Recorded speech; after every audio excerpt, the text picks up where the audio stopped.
Siamo qui con Don Angelo Dalbò e vogliamo sentire dalla sua voce qual è stato il suo percorso di vita come sacerdote, come uomo, come persona di Codognè, nata a Codognè, vissuta a Codognè, è vero Don Angelo? Sì, sono nato a Cimetta, proprio nella zona in cui attualmente è Cimavilla. Allora era il borgo, che chiamava il borgo di sopra di Cimetta. Dopo quel tempo è diventata una nuova parrocchia, una nuova comunità, Cimavilla. Ecco, sono nato in casa, ecco, e dopo a un anno i miei si sono trasferiti a Codognè.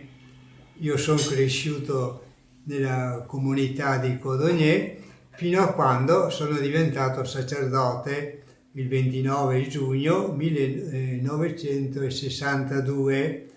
Ho celebrato la prima Santa Messa solenne a Codognè e poi mi hanno trasferito, ecco, come cappellano a Fontanelle.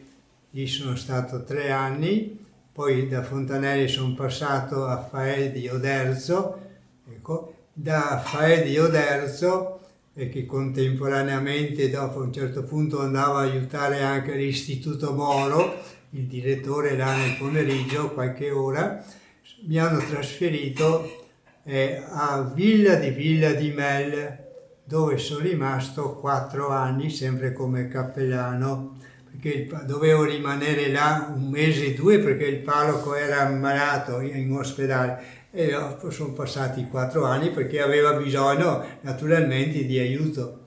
Da Villa di Villa, dopo 4 anni, mi hanno fatto cappellano di Pianzano.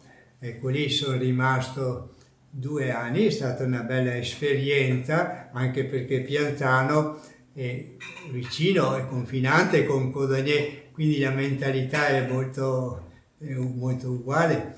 E da Pianzano, ecco, allora il vescovo di allora, Monsignor Cunial, mi ha nominato parroco di Sant'Anastasio di Cesalto. Ecco, ecco, e lì sono rimasto per 9 anni. Ecco, è stata là una bella esperienza, così.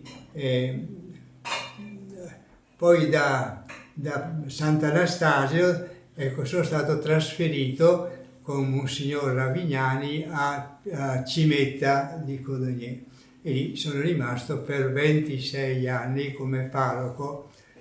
Ecco, poi a causa un po' come si può dire, Motivi sì, di salute. delle mie Salute, sofferenze, insomma, fisiche, e qui il vescovo, d'accordo con il vescovo, ho dovuto lasciare, ho dovuto ritirarmi e sono passato qui a Gaiarine, dove attualmente mi trovo, ecco, in collaborazione, diciamo, con la parrocchia. Celebro la messa ogni giorno, ecco, questa gioia, questa grazia, ecco, ecco, ogni giorno, al mattina, messa di orario dalle 9 alle 9, invece il sabato sera e la domenica mattina la messa festiva, ecco, la messa di orario, così, preparando anche una riflessione, un pensiero, così, ecco. E ricordo quando lei ha fatto il sermone, l'ultimo sermone a Cimetta, quando ha lasciato la comunità, una sua frase che dice, presa da San Paolo, che dice: quando si arriva alla fine del cammino bisogna guardare quello che si è fatto. Sì. E cosa le rimane di questa esperienza di 26 anni a Cimetta? Cosa le è rimasto della gente, di tutto quello che è stato per lei Cimetta? Ecco, ho trovato tanta collaborazione, ecco, tanto sì, stima, affetto, ma anche proprio tanta collaborazione. Io ho sempre cercato di dar fiducia, diciamo, e la gente ha sempre collaborato e abbiamo, difatti assieme anche abbiamo realizzato varie cose, abbiamo fatto varie iniziative e anche, diciamo, anche varie opere a servizio della comunità parrocchiale. Per esempio, ecco,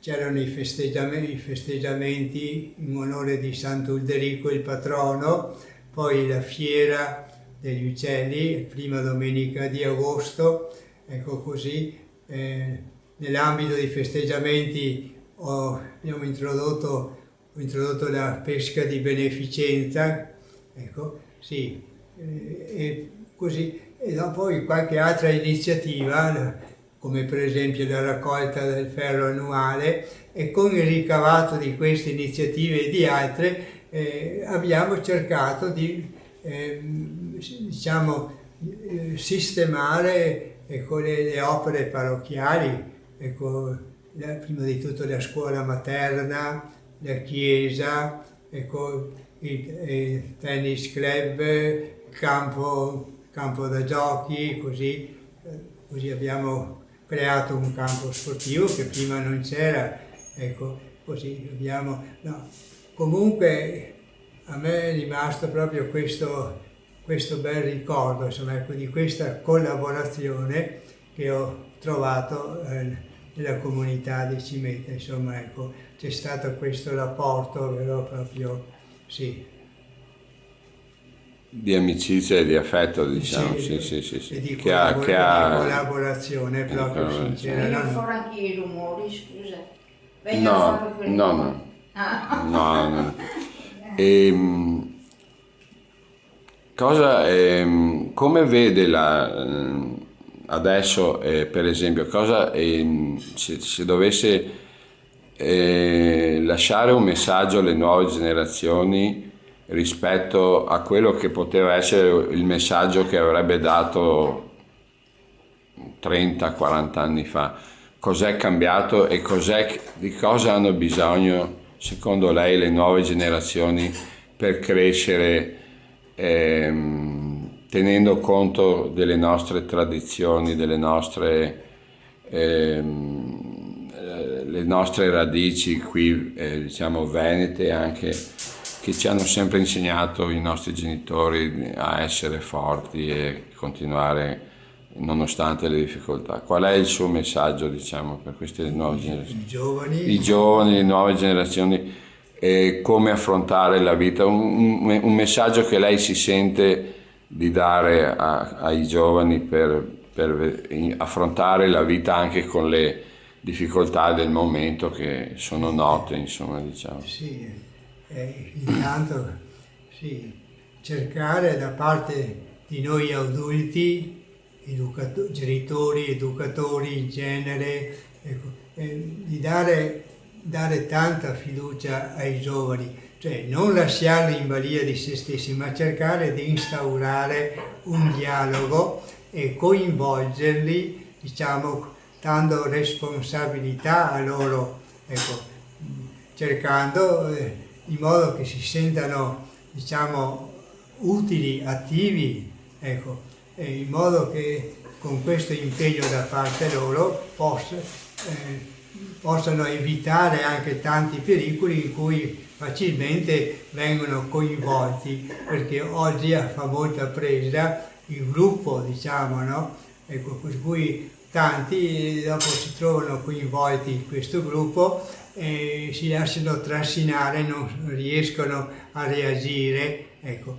Quindi cercare di coinvolgerli in questo modo, insomma, dando a loro responsabilità, guidandoli naturalmente, ecco, aiutandoli a prendere, diciamo, visione della realtà e soprattutto, ecco, donare qualche cosa di se stesso, ecco, soprattutto mettere al servizio del bene le loro capacità, i doni, i talenti che ognuno ha. I giovani hanno delle risorse meravigliose, ecco, hanno anche tanta fantasia, l'importante è aiutarli a valorizzare se stessi, le proprie capacità, quindi anche guidandoli, senza dare l'impressione che come si può dire, li costringiamo, ecco, ma che Coinvolgendoli, vanno avanti sì, sì. con le loro gambe, però sempre aiutati e guidati, insomma. Quindi un coinvolgimento della famiglia, dei genitori, degli educatori e tutti questi. C'è un episodio, un aneddoto, qualcosa che vuoi raccontarci che le è rimasto particolarmente impresso nella sua vita come parroco? Diciamo, sì, qui nella zona di Cimetta, di Colognè, oppure se c'è qualche cosa che vuoi raccontarci in particolare della sua esperienza che ha fatto, non so, qualcosa di bello, di positivo che ha lasciato particolarmente.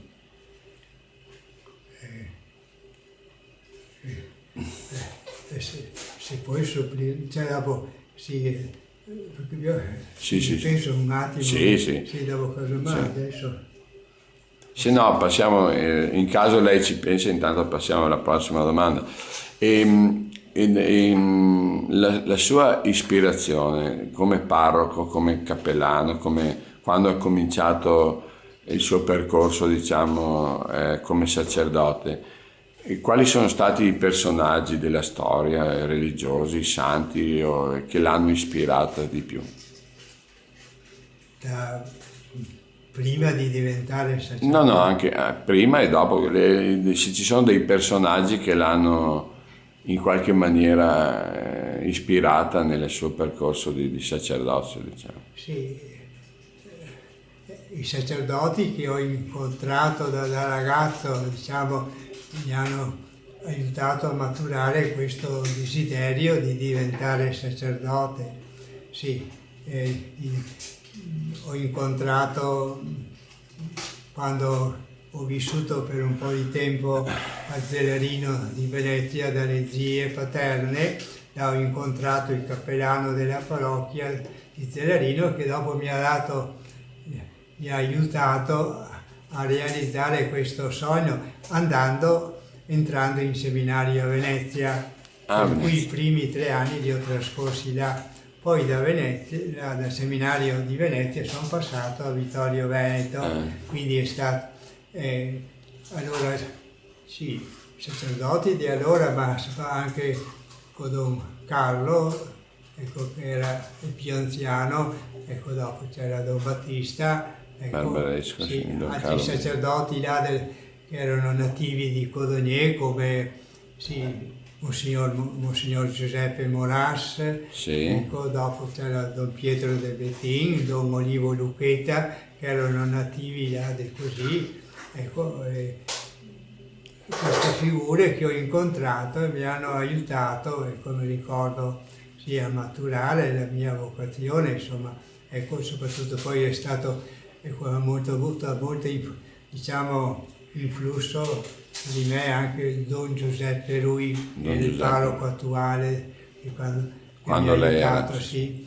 anche nel passaggio da Venezia diciamo, a Vittorio Veneto mi ha aiutato molto, sì, sì, lui, e dopo allora era chierico Don Carlo, che anche lui mi hanno aiutato anche a inserirmi poi a Vittorio Veneto in seminario, sì, sì, così. E dopo in seminario ecco, ho trovato una figura molto importante, il rettore di allora, Monsignor Giovanni Rosolin, che era lui il rettore che mi ha accolto, mi ricordo come...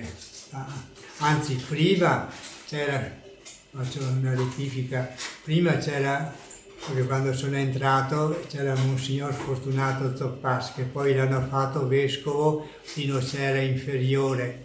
Ecco, e subito dopo è subentrato Monsignor Giovanni Rosolin. Questo era l'inizio del primo anno che ero lì a Vittorio Veneto, e Monsignor Rosolin mi ha aiutato molto, ecco, ha inciso, sì, e se sono diventato sacerdote ed è anche opera sua di Don Giuseppe Rui che mi ha aiutato. Dopo subentrato anche Don Primo gli ultimi 2 anni, e questo è il rettore del seminario, insomma, soprattutto, sì, questi. Come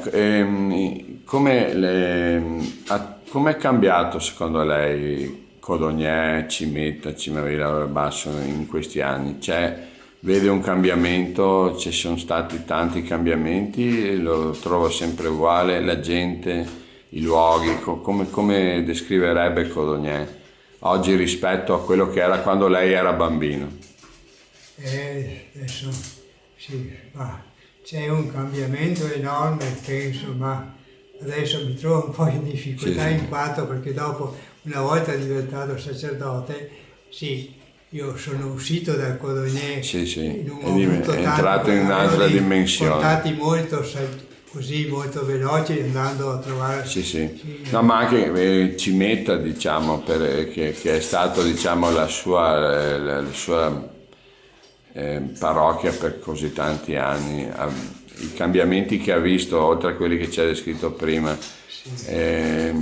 come la trova sempre una comunità viva sì, sì, per me e sì. attiva e Sì, sempre... sì, sì, senz'altro questo, però sì, ha migliorato, diciamo, perché c'era anche una certa divisione quando io sono arrivato là a Cimetta, c'era una certa divisione, Ho capito. ecco, e dopo quel tempo, proprio grazie anche alle iniziative che abbiamo cercato di fare, perché io ho sempre messo davanti, lo dicevo anche, quello che facciamo, non so, questa iniziativa che facciamo, ecco, io mi auguro che serva a creare sempre di più comunità. Ecco, io tutto quello che abbiamo cercato di fare, abbiamo fatto sempre anche con questo, sì, Spirito, sì, sì, di spirito, creare questo, comunità. sì, creare, sì, realizzare delle cose belle e utili per la comunità, ma anche proprio creare questo. E Unire la sì, comunità quindi, attraverso sì, le sì. opere, diciamo. Quindi a me sembra che ci sia Sia stato stato questo progresso, insomma, c'è questo cambiamento dall'inizio ad oggi, insomma, adesso ormai 5 anni che sono via, quindi Sì, sì, sì, qualcosa, sì. sì. E come ultimo messaggio che vuol lasciare prima di concludere l'intervista ai suoi ex parrocchiani e a tutte le persone che l'hanno conosciuta e che l'hanno stimata